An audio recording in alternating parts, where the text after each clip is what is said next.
Você pode fazer qualquer coisa que Deus quer que você faça. Amém?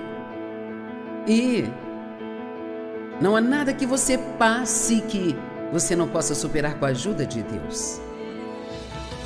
Eu faço o que eu faço porque eu vi o poder de Deus transformar a minha própria vida. E Ele vai fazer isso por você. A chave de tudo é encontrada na Palavra de Deus.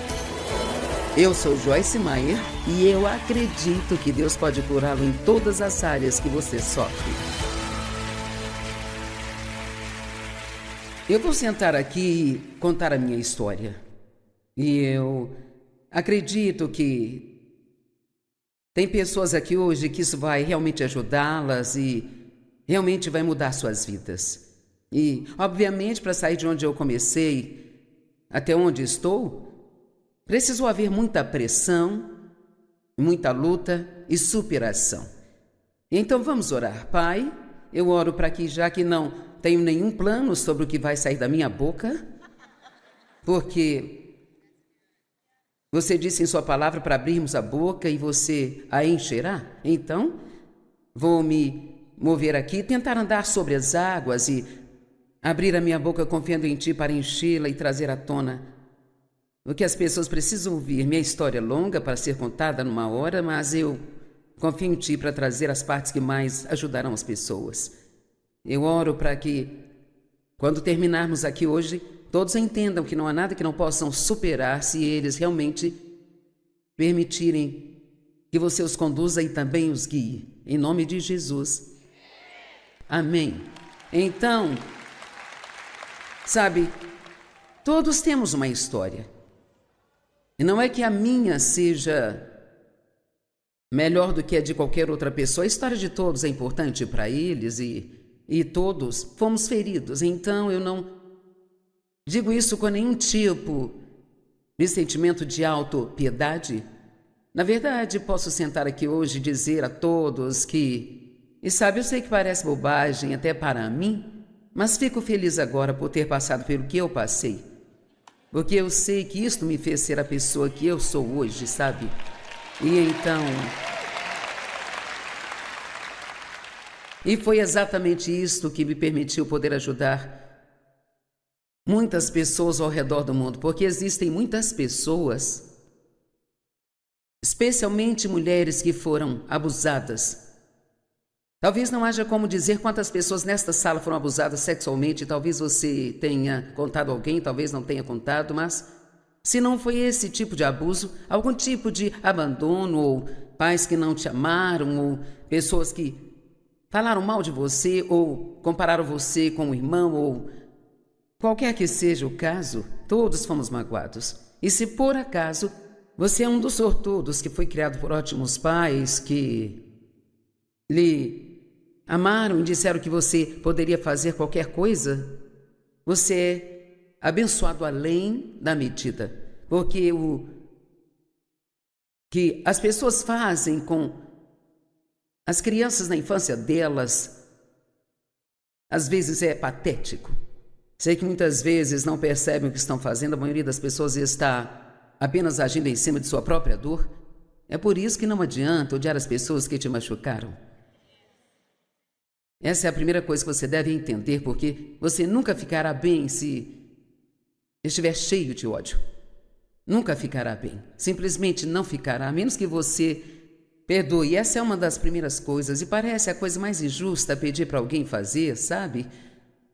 Mas tudo que Deus nos pede para fazer, isso é para o nosso próprio benefício. Você tem que entender isso, mesmo que pareça difícil e injusto, é sempre para o seu benefício. E veja, odiar alguém que te machucou é como tomar veneno esperando que o seu inimigo morra. É como se você realmente envenenasse a si mesmo. Então, eu gostaria de dividir isso em duas partes, um pouco sobre o abuso, mas depois quero falar sobre os primeiros dias do ministério e das coisas que tivemos que superar para sair de onde começamos até onde estamos. Porque veja, Dave e eu não tínhamos ideia do que estávamos fazendo. Nenhuma ideia. Não é como se Deus tivesse chamado duas pessoas qualificadas. Então, não tente usar a desculpa eu não sou qualificado, porque me parece que ele não chama pessoas qualificadas. Ele só chama as pessoas que estão disponíveis e são bobas o suficiente para sair e está disposto a ser tolo por Cristo, sabe? Agora veja, honestamente, eu realmente não sabia o que estava fazendo. Eu quase fui reprovada em inglês na escola. E eu sempre detestei a minha voz, porque eu tenho uma voz muito grave para uma mulher, sabe? E agora Deus a faz ecoar por toda a terra. E sabe, ele tem bastante senso de humor, se você pensar a respeito. E assim, eu nasci em 1943, no meio da Segunda Guerra Mundial, e meu pai foi enviado para o campo de treinamento no dia em que eu nasci. Então eu só o vi uma vez nesse meio tempo até os meus 13 anos de idade. E assim, éramos só eu e minha mãe e uma tia e um tio. E o meu tio tinha pés chatos e não aceitavam homens com pés chatos no exército, sabe? Naquela época. E assim, sabe, a minha lembrança mais antiga é de ter medo do meu pai. Eu sempre tive. Eu era enraizada no medo desde quando consigo me lembrar. E sabe, a minha mãe me disse que quando ele voltou do exército, ele estava diferente do que quando foi. Eu acho que muitos homens passam por isso por causa das coisas que eles viram e passaram. E ele nem esteve no combate, mas ele estava diferente. Ele era mau. E às vezes, eu acho que o fato dele ser maldoso foi ainda pior do que o abuso. Mas havia algo de errado com ele. Ele cresceu numa família que praticava incesto. E assim ele trouxe isso consigo mesmo. E então, desde a primeira vez que me lembro de tê-lo visto, ele me molestava. E depois ele fez de mim praticamente sua amante quando eu tinha cerca de 13 anos de idade. E ele não me controlava com a força, mas me controlava com o medo. E é difícil explicar como você pode ter tanto medo de alguém a ponto de fazer o que a pessoa te manda fazer, seja o que for, sabe? Mas esse tipo de medo, isso pode te adoecer. Era como... Ele trabalhava à noite, eu agradeço a Deus por isso, porque pelo menos eu não ficava perto dele à noite. E minha mãe também tinha medo dele. Eu tinha um irmão que meu pai praticamente abandonou. E me lembro de quando minha mãe engravidou, de orar para que fosse uma menina, esperando que meu pai gostasse mais dela do que de mim, me deixasse em paz, sabe? E não era certo orar assim, mas eu orei. E então eu entrei em contato com alguns parentes, tentei fazer com que me ajudassem e ninguém quis se envolver. Veja, naquela época, nos anos 50, não se ouvia falar de nada parecido com o que estamos falando. Você nunca ouvia nada sobre abuso sexual e não se falava de nada a respeito. Acontecia, mas as mulheres também eram diferentes. Pouquíssimas mulheres deixavam seus maridos, pouquíssimas se divorciavam e assim, quando eu tinha 9 anos, contei para minha mãe o que meu pai fazia comigo e eu me lembro que ela me examinou para ver se encontrava algum machucado. E claro, ele disse que eu estava mentindo, ela escolheu acreditar nele. Eu não sei se ela realmente acreditou, mas acho que ela escolheu acreditar. Quando eu tinha 14 anos, ela entrou em casa e o pegou e ela se virou e saiu de casa, ficou 2 horas fora, voltou e nunca disse uma palavra a respeito. Nunca disse nada sobre isso. Mas sempre houve uma rixa entre eu e ela. Depois disso, ela meio que se voltou para o meu irmão e começou a bajulá-lo. E coitado, ele nunca teve um pai. E quando ele tinha 17 anos, ele foi para as Forças Armadas, o enviaram para o Vietnã. E para encurtar a história, ele se viciou em drogas quando estava lá naquelas selvas e... Encurtando mais a história, ele acabou se suicidando porque nunca conseguiu sair das drogas. Ele até tentou e nós tentamos ajudá-lo também. Ele era um moço do bem e Eu sinceramente acredito que ele foi para o céu. Ele creu, sabe? Ele tinha tantos problemas que ele não conseguia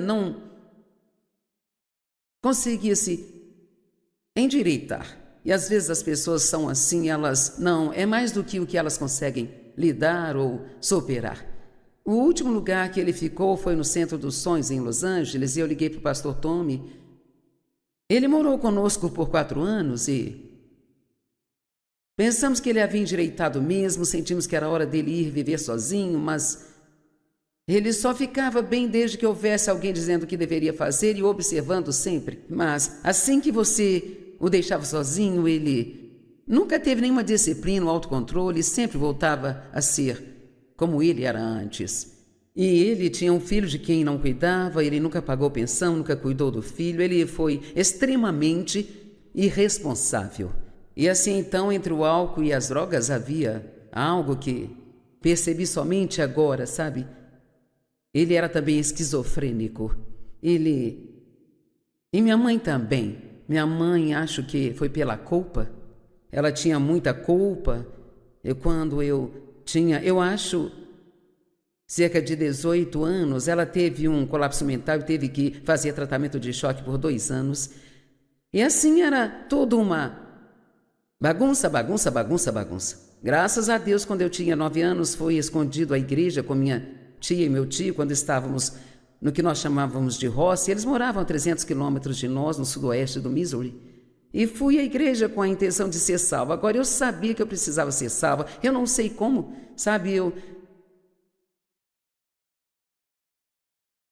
nem sei onde aprendi esse termo, mas naquela noite de todas as noites, o pastor se esqueceu de fazer o apelo.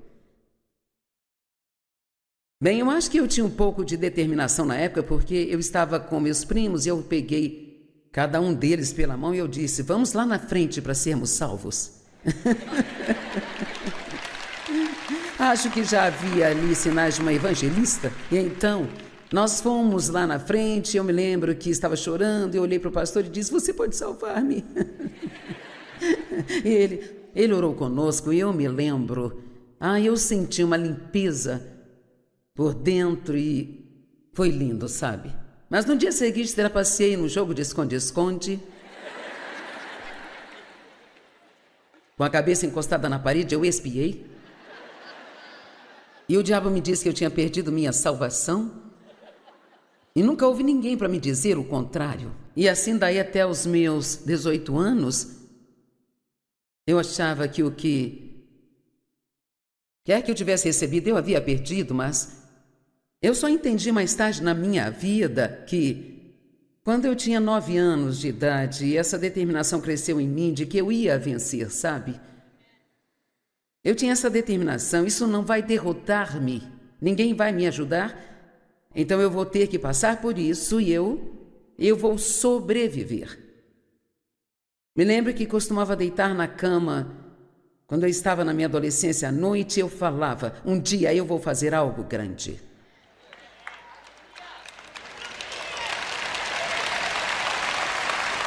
Agora, não sei se era só o destino falando ou se era só a minha cabeça dura, mas meu pai sempre me disse que eu nunca seria nada. E assim eu estava determinada de que eu iria fazer algo com a minha vida.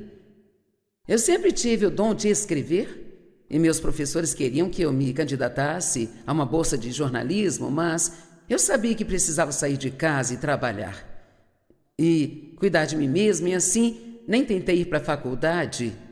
E agora eu acho tão engraçado que eu escrevi 153 livros e nunca tive nenhum tipo de estudo para fazer isso.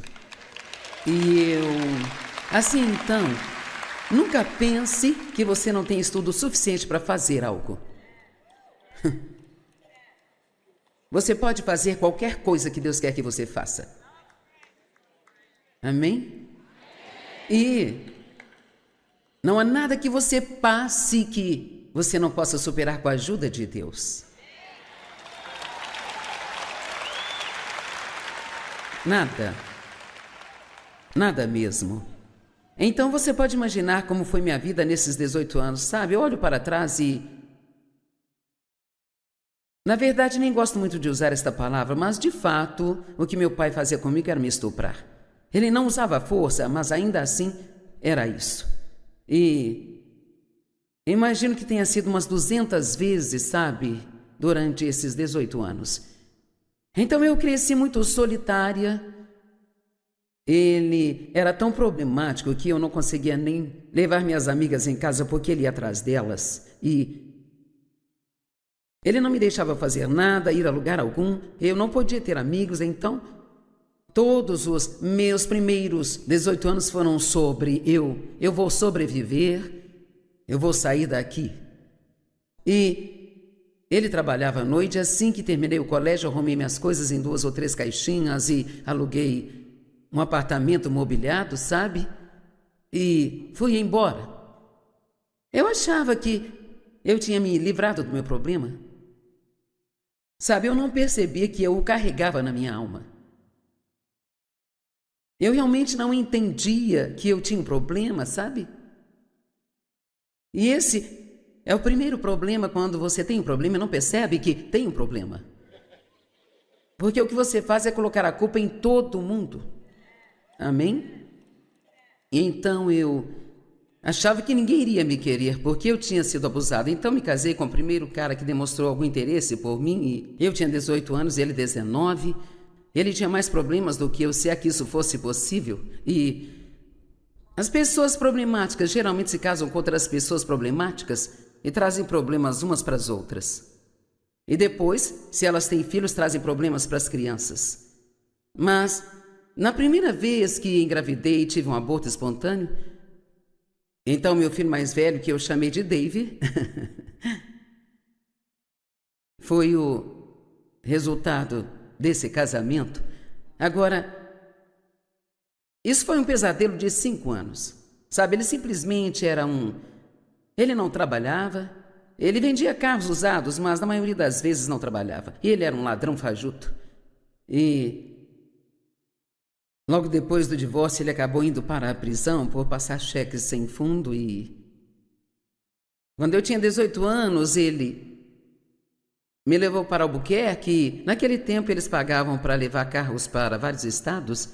E assim, dirigimos um carro para Albuquerque. Ele foi pago e ficamos lá algumas semanas. E um dia ele simplesmente não voltou para casa e eu fui abandonada em Albuquerque. Eu não tinha carro, consegui um emprego e ia a pé para o trabalho, mas não conseguia dinheiro suficiente. Encontrei alguém em St. Louis, o irmão de uma conhecida. Ele me mandou o dinheiro para uma passagem de volta para casa. E ele fez a mesma coisa comigo de novo em Oakland, Califórnia. E ele ficava com outras mulheres o tempo todo e finalmente...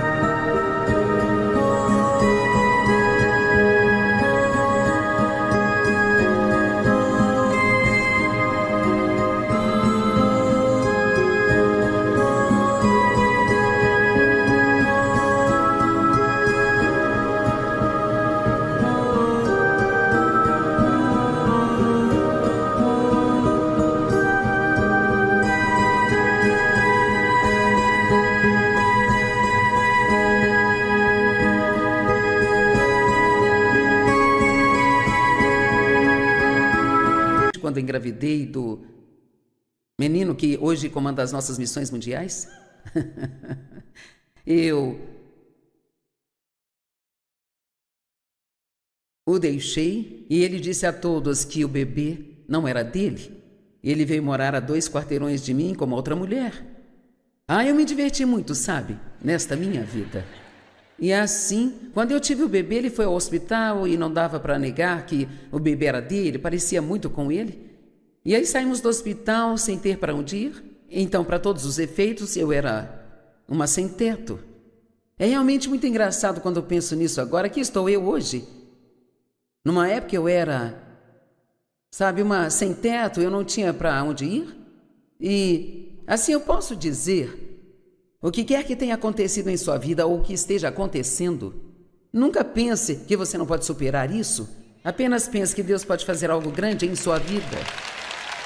Porque eu estou te dizendo, você pode ter um péssimo começo e um excelente final, sabe? Amém? Então ele ligou para a ex-mulher de um dos seus irmãos, que por sinal era uma cristã, e perguntou se ela nos acolheria por um tempo. Ela disse sim. Eu não tinha ideia do que eu estava fazendo. Eu tive aquele bebê, eu devo ter tido uma infecção porque fiquei com 3 furúnculos grandes no meu corpo e nem tive o bom senso de ir ao médico, sabe? Mas assim que pude, eu consegui um emprego e consegui um apartamento, e ele tinha ido embora com a namorada. E voltou mais uma vez e eu finalmente cheguei ao ponto em que eu não aguentava mais. Eu disse, eu quero o divórcio, bem? Eu realmente não conseguia cuidar de mim, do bebê, e sem ninguém para me ajudar, então esse foi o último recurso. Então eu teria que ligar para o meu pai e pedir para voltar para casa, sabendo que isso significava que eu teria que gastar todo o meu tempo tentando me esquivar dele.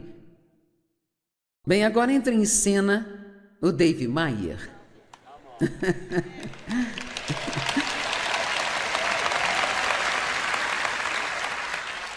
E minha mãe e meu pai moravam numa casa geminada. Você já deve ter visto uma. Isto costumava ser muito popular. Você comprava uma casa, mas tinha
uma moradia para 2 famílias e eles moravam na cidade. Era uma moradia em cima e outra embaixo, e eles alugaram um andar de cima, e o rapaz que morava no andar de cima trabalhava com o Dave, e Dave foi buscá-lo numa noite para ir a algum lugar, e eu estava na frente lavando o carro da minha mãe. Eu usava shorts curtos e ele achou que eu era bonita, e então ele resolveu flertar comigo.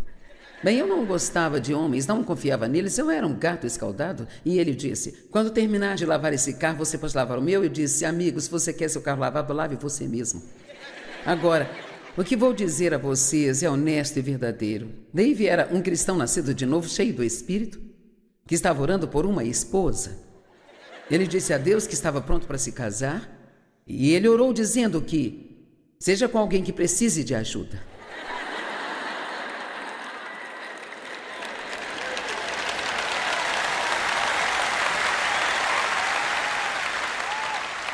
Então ele nunca poderá dizer que ele não recebeu o que ele pediu. Então eu olho para trás e acho que isso foi uma armação muito divina. Eu costumava deitar na cama com meu primeiro marido e orar para que um dia Deus me desse alguém que realmente me amasse. Eu sempre pedia que seja alguém que me leve para a igreja. Eu queria ir para a igreja, queria servir a Deus, mas não sabia fazê-lo por mim mesma. E eu sempre orei desde os 9 anos de idade. Eu orava e, sabe, eu orava para que Deus me tirasse daquela situação, e Ele não tirou, mas me guiou através disso. Às vezes oramos para que Deus nos tire das coisas, Ele não tira e não entendemos. E você pode me perguntar, eu tenho que entender que Deus não livra uma garotinha de uma situação como aquela? E não, eu não entendo, mas tudo cooperou para o bem. E Deus tem razões para as coisas que nós não entendemos, e tudo que eu sei é que não há nada em sua vida que será desperdiçado, nenhuma quantidade de dor, nenhuma quantidade de injustiça será desperdiçada. Se você entregar isso a Deus, Ele vai fazer algo lindo com isso. Amém? Então, David diz que o que ele sentiu dentro dele na hora que eu disse aquilo foi: essa é a garota para mim. Então aquilo tinha que ser de Deus, ou então ele era louco, um dos dois. E eu acho que era de Deus, porque estamos há 56 anos na estrada e ainda estamos juntos. Amém?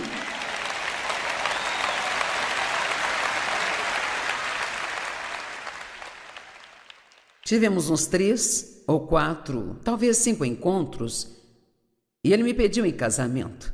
E na noite em que ele me pediu em casamento, eu fiquei tentando chegar em casa porque eu queria chegar antes do meu pai. Ele sempre saía e ficava bêbado no sábado à noite, então eu gostava de fingir que já estava dormindo quando ele chegasse em casa. E Dave repetindo: eu tenho algo para te dizer, eu quero falar com você. Bem, eu achava que ele iria terminar comigo, porque eu sempre olhava para o lado negativo de tudo, sabe? Eu sempre esperava o pior, porque era tudo que eu tinha recebido. E talvez alguns aqui ainda estejam agindo assim. E você ainda está esperando pelo pior, porque foi o que sempre teve. Bem, eu estou te pedindo que você faça um novo começo e comece a acreditar que algo de bom vai acontecer com você a qualquer momento. Vocês vão fazer isso? Eu quero encorajá-los a dizer todas as manhãs: algo de bom vai acontecer comigo hoje. Não porque você é bom, mas porque Deus é bom. Amém? Algo de bom vai acontecer comigo hoje. Amém? E assim nós nos casamos. Eu não tinha a menor ideia do que estava fazendo, eu nem sabia o que era o amor. Eu tinha um bebê de quase 1 ano, estávamos casados há 3 semanas e Dave olhou para mim e disse: o que há de errado com você?